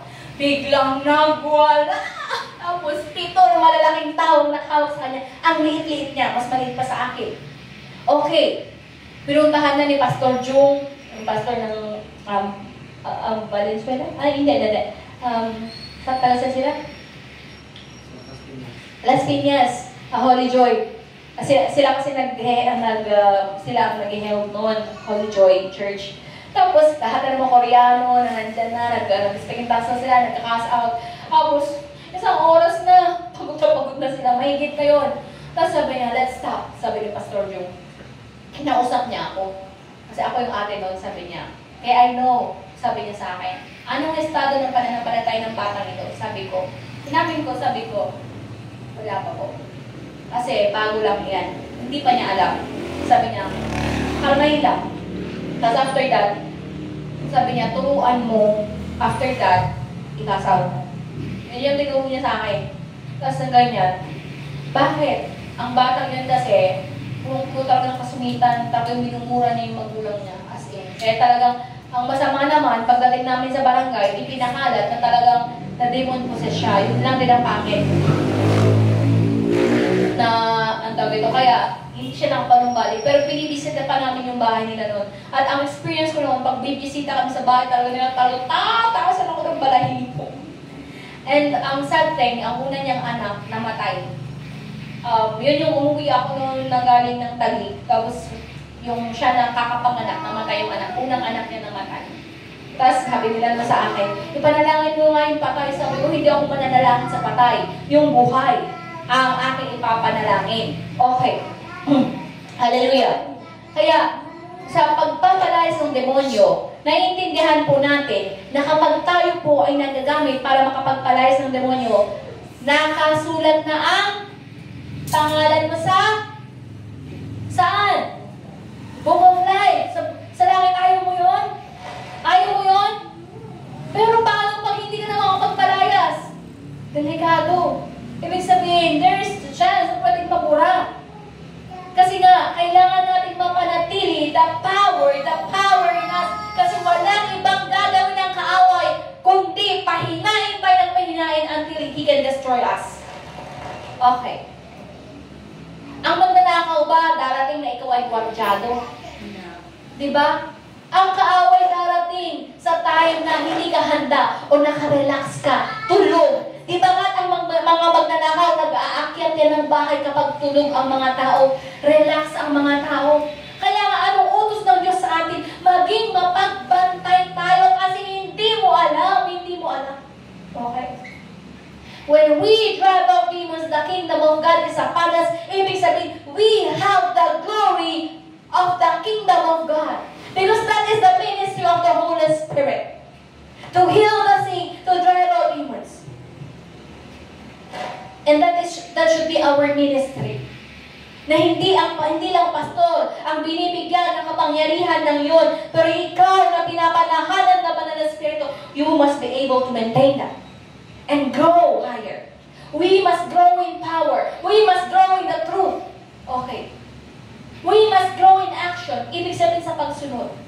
Kaya nga, paano ko nasimulan na laman ko? Kasi yun din yung turo sa akin ni Pastor Vanji. Paano mo malalaman that you have the power? Start sa maliit. Una sa sarili mo. Tignan mo muna kung ikaw mismo napapagaling. Pag ikaw ay nagka-cast out or ikaw, nararanasan mo mismo talaga mapalayas ng demonyo sa sarili mo, o pag nilalihas mo sarili mo, ikaw ay napapagaling, then go. Simulan mo sa maliliit. Hanggang sa kabataan, hanggang sa matanda. All stages. Magsimula ka sa mababa. Okay. Kasi, huwag mo namang sabihin agad na yung, ay, i-cast out ko ngayon, lolo ko agad. Huwag po tayo magka-cast out agad-agad na hindi natin pinapaliwanag unless talagang emergency na talaga. Like what happened in Barangay Dos, na talagang tinawag kami ng gabi ngayon kasi nga nasa kalsada, nagwawala na. Hindi nila mapalayas ng demonyo. Ang daming ibang church nandun, hindi ko na babanggitin, napalayas ba nila ito? But when Pastor Raymond, hinawakan ang ulo, hinawakan ako ang dibdib kasi punong-puno na ng hawak. Siningit na lang talaga namin ang kamay namin. Sumingit ako sa gitna, sumingit ang kamay niya sa ulo. Pagkahawak namin in the name of Jesus, come out. Lumayas ka. Nagwala. Magsama-sama ba kayo? Hindi nyo ako kayanin. Pero matatakot ka ba? No. In the name of Jesus, lumayas ka. Hindi pwede na manalo sila kasi ang magaling silang mag-rebate. Mga demonyo magre-rebate, lakastakan ng mga iyan. Pero you must know the authority na hawak mo. Alam mo dapat ang otoridad na hawak mo, ang otoridad na tinataglay ng ating Diyos, ang kataas-taasan. Wala nang hihigit pa. Kaya sabi mo, pahiyain mo. Demonyo ka, marumi ka. Ikaw ay may tatapon sa dagat-dagatang apoy, lumayas ka dyan. We have the power to do that. Why? It is a command by God. Utos yun. At isang teaching ni Pastor Raymond, kung hindi natin yun susundin, anong mangyayari sa atin? Tayo po. Anong mangyayari sa atin? Kumakalaban na tayo sa Diyos when we disobey. Hallelujah. Kailangan po natin panghawakan ang pangako. Ang testing kasi, we will be refined as we are being tested. Tandaan natin, ang temptation naman magkaiba. Kung ang testing, sinasabi sa 2 Corinthians 3, 10 to 15, ikaw ba ay hay, ikaw ba ay dayami, ikaw ba ay gold? Pag gold ka kasi, napaparefine ka habang ikaw ay dumadaan sa apoy. Kaya we must choose to be gold. Okay? Ang gold, habang dumadaan sa fire, nare-refine. Lalo pa yan napapalinis. Kaya habang dumadaan tayo sa trials in life, in our faith, doon tayo tumitibay eh. Pero what about temptation? Ang temptation kasi, sinasabi sa Santiago 1:14, it comes from your own evil desire. Ibig sabihin, nagmumula ito sa masama mong nais eh. Kaya kailangan natin pagtagumpayan yung mga desire ng puso natin na may inline sa kalooban ng Diyos. Colossians chapter 3 verse 2, set your mind on things above, not on earthly things. Okay. We must set our mind on things above. makita yung sarili natin sa langit, ano pang ginagawa natin sa pagkakataon nito? Kung hindi lamang din naman pala ang citizenship natin ay sa langit, sabi sa Philippians chapter 3, 20:21 na our citizenship is in heaven. Kaya nga, in 14, I press on toward the goal, heavenward. Okay. Ang goal natin is heaven. Ang goal natin is to reach our eternal destination in heaven. Kaya nga, ano bang pagdadaanan ng nating hirap, normal. Yun ang pinapaunawa natin na pag tinanggap mo ang Panginoon Jesus, ikaw ay totoo. Dumaan ka sa bautismo at ninanais mo na ngayon na paglingkuran siya. Tandaan mo, dadaan ka trials and testing. Idagdag mo pa ang temptation. Pero kailangan natin pagtagumpayan ang lahat ng bagay na iyon kasi nga ang ninanais natin is that eternal reward. Okay. In John chapter 14, ang pangako ng ating Panginoon Jesus, pupunta ako, ihahanda ko ang magiging tahanan ninyo. How can we confirm that we receive the Holy Spirit? Paano natin kaya ipaglaban yun na merong naihahandang lugar para sa atin doon dahil ibinigay sa atin ang kaloob na banal na Espiritu at ang mga pangako ng Diyos is confirmed because we experience it. Ang hirap paniwalaan ang isang bagay na teorya lamang. Kaya nga taglayin natin the faith in experience. Faith with experience. Okay. Alam niyo po ba, gusto niyo maranasan to have the true joy in your heart? Serve God. Gusto niyo totoong maganap kayo? Yung saya niyo ma-fulfill? Because your soul will be happy when you are obeying the will of God. Pero bakit nakakaranas ka ng lungkot? Bakit ka nakakaranas ng kapighatian? Maybe your soul is crying because you are not obeying His will. Yung totoong pagkalungkot talaga na mararanasan natin ay kapag ang kaluluwa natin ay sobrang umiiyak na. Maging masaya tayong totoo kapag tunay nga na nasusundan natin ang kalooban ng Diyos. In serving God, there is time for preparation. Kaya nga, we are very willing. Nabasa na natin kanina sa 2 Corinthians chapter 4, 1-18, na ang aming inihahayag sa iglesia nito ay hindi sarili namin. Ang aming inihahayag sa iglesia nito ay salita ng Diyos. Kaya dapat nararapat lamang na bigyan natin ito ng pinakamataas na otoridad. Okay. Sa exposition natin. Dahil sa habag ng Diyos, ibinigay niya sa amin ang paglilingkod na ito kaya't hindi humihina ang aming loob.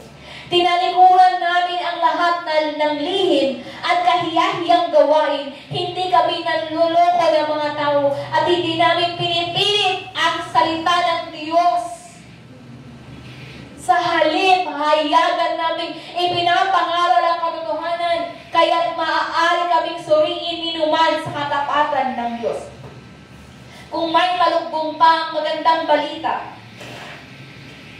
ipinapahayag namin ito'y may talugbong lamang sa mga mapapahamak. Hindi sila sumasampalataya sapagkat ang kanilang isip ay binulag ng Diyos ng kasamaan sa daigdig na ito upang hindi nila makita ang liwanag ng magandang balita tungkol sa kalwalhatian ni Kristo na siyang larawan ng Diyos.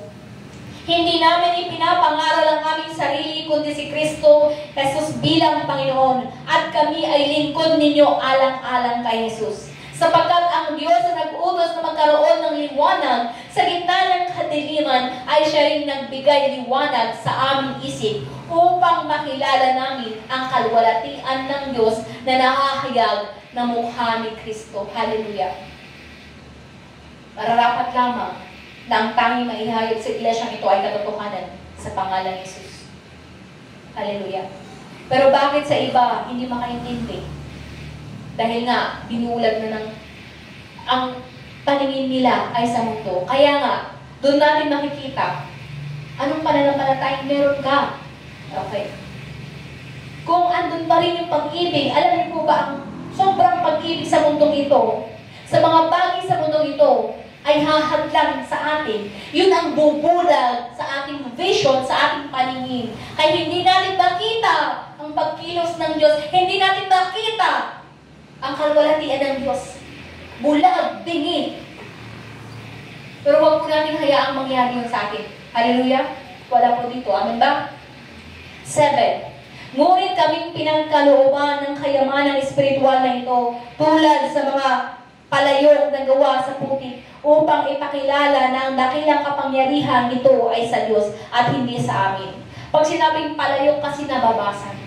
Okay. Ibig sabihin, tayo po ay maaring makakitaan din ng kapulahan. Makikitaan nyo din kami ng pwedeng kapulahan, ng pwedeng kahinaan. Pero dun po sinasabi nga na in our weakness, the strength of God must show. Para ang Diyos talaga ang maluwalhati, na hindi kami ang mga pangyarihan. Bakit minsan din naman nagkakasakit kami? Para maipamukha sa amin na hindi kami ang nagpapagaling. Pero when we pray, napapagaling naman ang mga pinapanalangin. Because hindi kami ang nagpapagaling. Para kami din naman ay tunay nga na humingi ng habag sa Diyos, humingi ng tawad sa Diyos. Because there is something na pwedeng pagkakamali o pagpapabaya sa amin. Kaya din kami nagkakasakit. Hallelujah. 8. Kabi-kabilaan ang pagpapahirap sa amin. Naranasan niyo ba ito? Ngunit hindi kami nalulupig. Kung minsay nababagabag, ngunit hindi kami nawawalan ng pag-asa. Inuusig kami, ngunit hindi pinapabayaan. Napapatumba kami, ngunit hindi lubusang nilulugmok. Lagi naming taglay sa aming katawan ang kamatayan ni Jesus upang sa pamamagitan ng aming katawan ay mahayag ang kanyang buhay. Habang kami nabubuhay, lagi kaming nabibingit sa kamatayan, alang-alang kay Jesus, upang sa aming katawang may kamatayan ay mahayag ang kanyang buhay. Kaya, habang nagwawagi sa amin ang kamatayan, nagwawagi naman sa inyo ang buhay. Sinasabi ng kasulatan, nagsalita ako sapagkat ako'y sumampalataya. Sa dalawang ding diwa ng pananampalataya, nagsalita kami dahil kami sumasampalataya. 14. Sapagkat alam namin, ang Diyos na muling bumuhay sa Panginoong Jesus ay siya rin bubuhay sa amin kasama ni Jesus at magdadala sa atin sa kanyang piling. Ang lahat ng pagtitiis ko ay para sa kapakanan ninyo upang sa pagdami ng mga nakakatanggap ng kagandahang loob ng Diyos, lalo pang dumami ang magpapasalamat sa kaikakalwalhati niya. Ulitin ko sa English. 14. Knowing that He who raised the Lord Jesus will raise us also with Jesus and bring us with you in His presence. For it is with your sake, so that as grace extends to more and more people, it may increase thanksgiving to the glory of God. Okay. Hallelujah. Dito sa NIV, gusto kong basahin.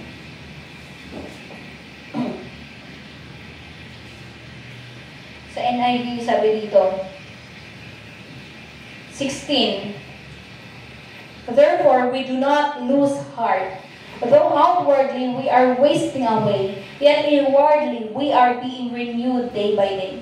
For our 17, for our light and momentary troubles are achieving for us an eternal glory that far outweighs them all.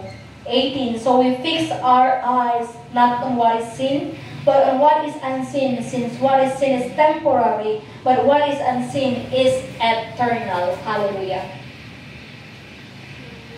Normal po na magdadaan tayo sa lahat ng kahirapan, lahat ng kapighatian, sa ating pagtahak sa kaluwalhatian ng Diyos. Pero eternal glory awaits us. Kaya kailangan po natin i-fix ang ating mata. Let us fix our eyes on Jesus. Let us fix our eyes on what is heavenly, what is eternal. Why? Lagi mong tandaan na ang buhay na ito ay panandalian lamang. Tapos saan mo gagamitin, kapatid?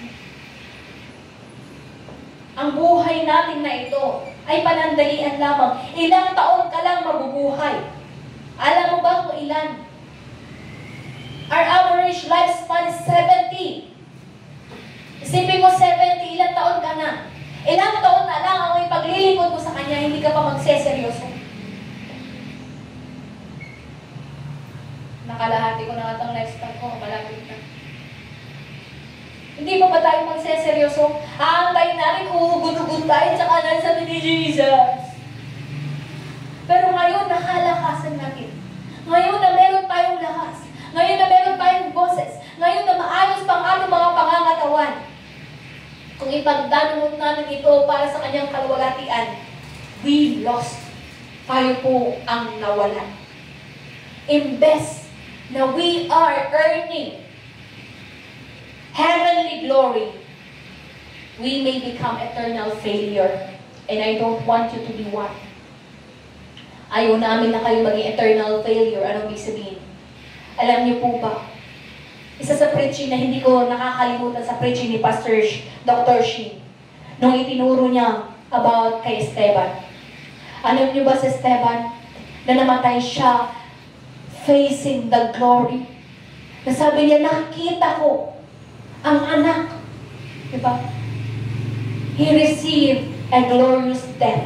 Gusto niyo mamatay with a glorious death? Bakit? Habang binabato siyang pisikal, ano ang sagot niya? Huwag niyo pong singilin sa kanila ang kanilang kasalanan. Diba? Paano ikaw ay binabatot, pinapatay na nila, sasabihin mo pa, patawarin mo po sila sa kanilang mga ginagawa dahil hindi nila alam ang kanilang ginagawa. Sa pagkakataong ito, hindi man tayo batuhin ng pisikal. Ang maaaring ibato nila ay mga salitang maanghang. Ang kanilang ibato ay mga masasakit na salita laban sa atin. Pero kung tayo ay magtatanim ng sama ng loob, you can die and you can become demons. Kahit sa kaliit-liitan na sama ng loob na naipon sa'yo. Kaya it's never, mag-ipon na tayo ng mga mabubuting gawa. Mag-ipon na tayo ng panalangin. Huwag na huwag lang tayong mag-ipon ng sama ng loob. Kikim-kimin mo hanggang sa kamatayan mo. You will die as demons. Kaya maraming namamatay na hindi ligtas. Namatay sila na hindi nagpatawad. Namatay sila na may sama pa rin ng loob. Namatay sila dahil hindi nila kinilala ang katwiran, ang otoridad ng Diyos. Magpatawad ka kung gusto mong mapatawad. We want to enter the glory of God. But we cannot enter with our own nakarumihan. Kaya we must be covered by the blood of Jesus. Ang ibig sabihin nun, kailangan nating taglayin ang kapatawaran na nagmumula sa Diyos. The forgiveness that can only be found in Jesus. Hallelujah. We don't want to become demons. But we want to receive that eternal glory in heaven. Kaya let us pursue having that Christ-like attitude. Kailangan natin patuloy na sumunod sa kalooban ng Diyos. Kung nahihirapan ka, mahirap ang pag-aaral mga estudyante, gusto niyo na kuminto, diba? Ganun din naman sana sa buhay pananampalataya, na kahit nahihirapan na tayo, we should never give up. Normal ang testing. Normal ang mga pinagdadaanan natin kung tayo napapahirapan sa ating pagsunod. Because we are being tested. Dahil hindi tayo nakakarating in that eternal glory of God, wala man lang tayong sinuong na pagsubok sa buhay pananampalataya. Kasi kung hindi nasusubok ang ating pananampalataya, hindi totoo ang pananampalataya nating taglay. Bakit susubukin ang hindi totoo? Diba? Pero kung masusubok man, masusunod. Kaya ang dali sa iba na iwan ang pananampalataya nito at nakakalungkot. Bilang isang pastor na nagsisimula pa lamang, pioneering. Ang sakit. Pag yung tinuruan mo, tatalikod sa katotohanan, hindi niya alam kung ano ang tinalikuran niya. Sabi nga, ipipilit pa ba natin? Hindi. Saan natin ipupunta? Saan natin idadala? Kaya nga nananalangin tayo. Ang lagi nating panalangin, Ama, idako mo kami sa mga tahanan na tumatanggap sa'yo. Ama, ilapit mo kami sa mga tao na may puwang pang katotohanan sa'yo. Ang dami atang semento. Ba't kayo naging semento? Kasi nga, nag-widening. Pero kahit ang katigasan ng puso, nag-widening din. Dahil pasama na po ng pasama ang mundong ito. Yung eternal glory na inaasam natin, hindi maikukumpara sa maaaring panandalian na ibigay ng mundong ito. Kaya kung ang glory ng mundong ito ang ating asamin, talo na tayo. Kung ang iglesia ito hindi makapagpalayas ng demonyo, talunan ang iglesia. But we are the church. Kaya huwag niyong hayaan na tayo maging talunan.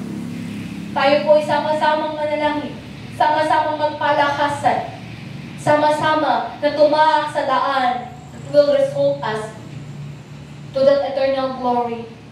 Gusto natin kumampi sa Diyos, kalaban natin po ang kaaway. Hallelujah. Kailangan yung mata natin must be enlightened. Kaya nga ito ang kapangyarihan ng salita ng Diyos na magbubukas sa atin. Hallelujah. Let us glorify God in everything we do. Amen. Nakikita niyo ba kung paano niyo harapin ang Diyos? Ano bang masakit na mapakinggan sa Diyos? Haharap ka at sasabihin niya, hindi ka niya kilala. Ikaw nakampon ng kasamaan. Sasabihin mo, nagpalayas naman ako ng demonyo. Naghayag din naman ako noon. Nagamit din naman ako noon. Pero itinuloy mo ba? Nagpatuloy ka ba? Kaya endurance in faith. Alam niyo po ba ang requirement ng Diyos para sa ating kaligtasan? Faith until the end. Obedience until the end. Like Jesus did. Our obedience must be up to the point of death. Ang ating pagsunod dapat hanggang sa ating kamatayan. Dahil sayang naman, sa huling hininga mo, naghahalin ka pa. Hindi ka naligtas. Ang saklap naman ano. Kaya nga tignan niyo kung gaano katalino at gaano yung glory na ibinigay ng Diyos kay Esteban, na kahit binabato siya, imagine mo nga, binabato ka ng malalaking bato, pinapatay ka na, tapos sasabihin mo, patawarin mo sila, Ama. Kaya nga, wala dapat sa atin.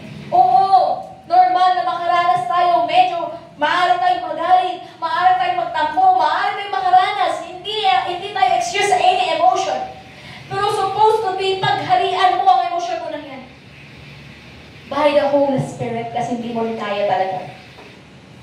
Pagtagumpayan natin ang mga negatibong kaisipan only by prayer, only when we obey what the Holy Spirit says. Ilagay natin sa level na ang pinakamataas sa lahat ay ang otoridad ng Diyos, hindi ang ating otoridad. Kasi meron tayong sariling otoridad. Ang nakakatakot pag ikaw nga ang mas makapangyarihan kaysa sa salita ng Diyos, kaya hindi ka na naitutuwid. Nakakatakot kapag hindi na tayo nakikinig sa pagtutuwid ng ating Diyos na buhay. Kaya nga po, manatili tayo, fixing our eyes unto Jesus, and we will go well up to eternity. Hallelujah. And we will be able to receive that eternal reward. Kung iisipin mo, bakit nga ba ako magtitiis? Minsan tinatanong ko din sa sarili ko. Sa totoo lang, kung makasarili ako, gusto ko na rin mamatay. Kung makasarili lang talaga ako, gusto ko nang mamatay. Pero iisipin mo, marami pa. Nakamag-anak mo, marami pa nakakilala mo na hindi pa nakakilala sa Diyos. Hindi pa nila tinatanggap ang Panginoon Jesus, mas titigil ka. Ang dami pa na dapat natin trabahuin, pero maglalabay-labay tayo sa pananampalataya. Ayaw natin lumago. Ang dami natin dahilan para hindi maglingkod. Mahabag ka naman. At mapalarahan tayo na sisingilin nila sa atin, sisingilin ng Diyos sa atin ang kanilang mga kaluluwa. Their blood is upon us when we do not speak His name. Isa sa naalala ko, sabi ko ipapatotoo ko to. Kasi yung Stephen nakasulat sa Bible. Isang glorious na kamatayan na experience nila Pastor Arsenio sa church nila, yung punang lupa. Yung isang matanda, ugod-ugod na yun. Pero, alam niyo ba, 3 bundok bago makarating sa church. Alam na daw pala niya na mamamatay na siya. Pero mag-isa niya doon sa bundok. Nanalangin siya, sabi niya, huwag mo muna akong kukunin. Pag namatay akong mag-isa dito, baka lapain lang ako ng mga baboy ramo. Gusto ko munang manambahan at ipatotoo ko ang iyong pangalan. God allowed her to live for 3 more days. Nagsimpa siya. Alam niyo po ba na habang nagpapatotoo siya, na nagpapasalamat sa Diyos dahil binuhay pa siya hanggang sa pagkakataong ito, doon siya nalagutan ng hininga? Namatay siyang nagpapasalamat sa Diyos. Pastor Arsenio tried to pray, pero ang leading ng Holy Spirit, allow her to rest kasi matandang-matanda ko talaga. Nung narinig ko yung patutuong yan, sabi ko, wow. Ang gandang kamatayan. Bakit natin pinag-uusapan ng kamatayan? Kung natin ikakaila, lahat tayo mamamatay. Anong klase kamatayan ang mararanasan natin? Ikaw ba ay mamamatay na nagwawala? Dahil andyan na, susunduin ka na ng mga kamag-anak mo? O andun yung payapa ka? Dahil ang nakikita mo ay anghel ng Diyos na susundo na sa iyo dahil mamapahinga ka. Mamili tayo. Habang nagpapatotoo siya at nagpapasalamat sa Diyos, hanagutan siya ng hininga, unti-unti siyang bumagsak. Alam niyo bang itinabi nila at nagtuloy ang preaching? Kasi after kasi ng testimony, preaching na, so itinabi lang nila at tuloy ang worship. Grabe, manalangin yung mga church member that time. Kasi they witness how glorious it is na mamatay ka. Like, alam mo, yung espiritu mo is at rest with God. Kaya nga, yung panalangin ng ating Panginoon Jesus, Father, receive my spirit. Receive my spirit. Even Stephen, yun yung gusto ko din kamatayan. Huwag naman sana yung mamatay ako, na galit ako.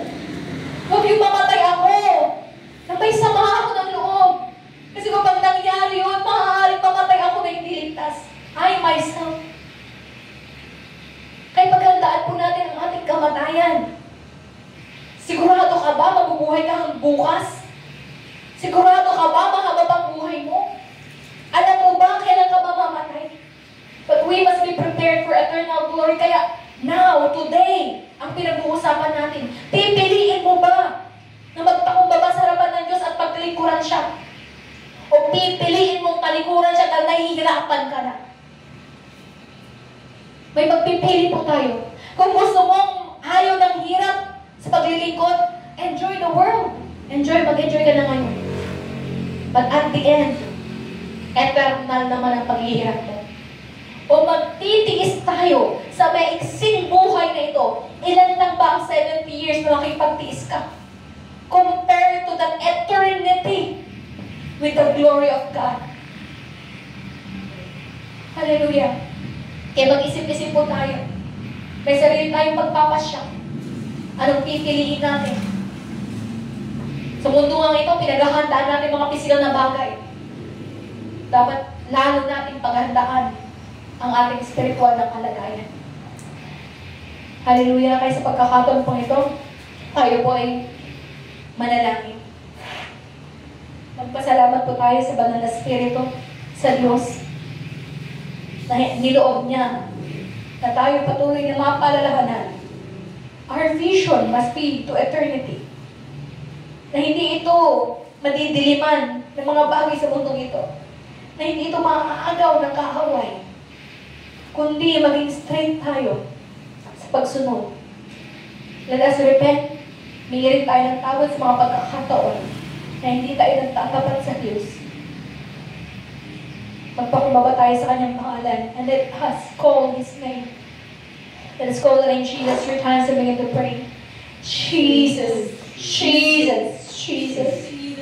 O Diyos, Ama na makapangyarihan at uri ng mga mali. Salamat, O Diyos, sa pagkilos mo sa iglesia nito. Na sa araw na ito, O Diyos, Ama, nangusap ka sa kapangyarihan mo, sa banal na Espiritu. Father God, salamat at patuloy mo kaming pinapalalhanan. Ama, na dapat kami tumingin, O Diyos, Father God, fixing our eyes to Jesus alone. Ama, tulungan mo kami, patarwahin mo kami. Sa bawat pagkakataon sa Ama na kami na panghihirap. Sa bawat pagkakataon sa Ama na nakatingin kami, O Diyos, sa mga bagay sa mundo ito. Nakatingin kami, O Diyos, kung ano ang sasabihin ng tao. Father God, forgive us. And we pray, Father God, that our soul will be secured for eternity. Ama, tulungan mo kami, O Diyos, Ama. Patatagin mo nga ang bawat miyembro ng iglesia nito na anumang hirap, anumang pagsubok, Ama, ang daraanan ay tunay nga mananatiling matatag. Ama, itinadalangin ko ang taglayin ng bawat isang katatagan sa buhay pananampalataya.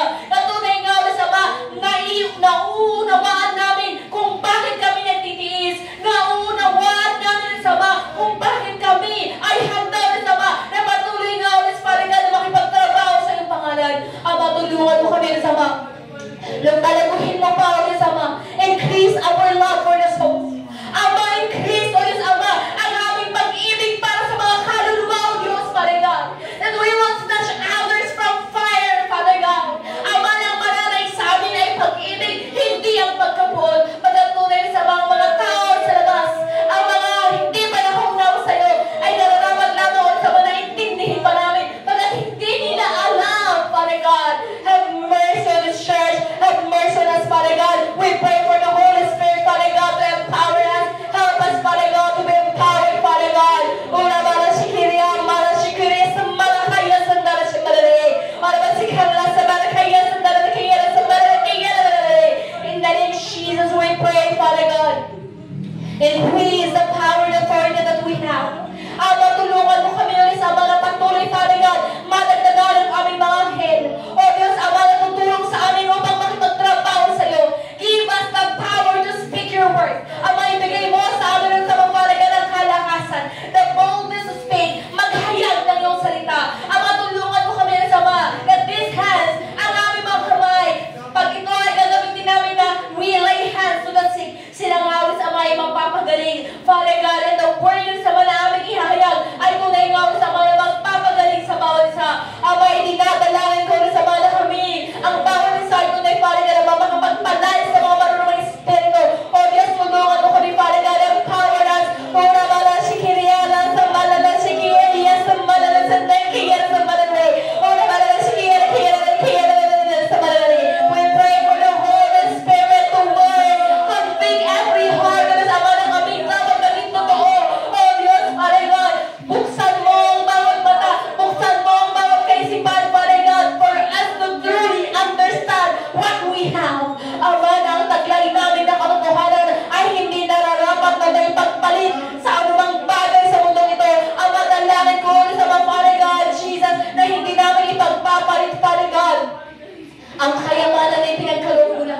Father God, the knowledge and wisdom that you have given us. Ama, salamat pagkat patuloy mo ang kaming kinakahabagay. Ama, salamat, O Diyos, Father God, sa patuloy kalakasan na ibinibigay mo sa iyong mga likod. Na kahit kami dumadaan, O Diyos, Ama, Father God, testing in faith. Father God, kami nga, O Diyos, Ama, ay pinapalakas mo. Ama, patuloy, O Diyos, Ama, dagdagan mo nga ang aming kagalakan. Father God, I pray for more pure-hearted souls na makarinig ng iyong salita at mabuksan sa mga, Father God, at makasama namin na makipagtrabaho sa iyo. Ito ang aming dalangin. Dumedepende sa pinakamakapangyarihang pangalan, ang pangalan ni Jesus. Amen. Let us welcome Pastor Raymond for the benediction.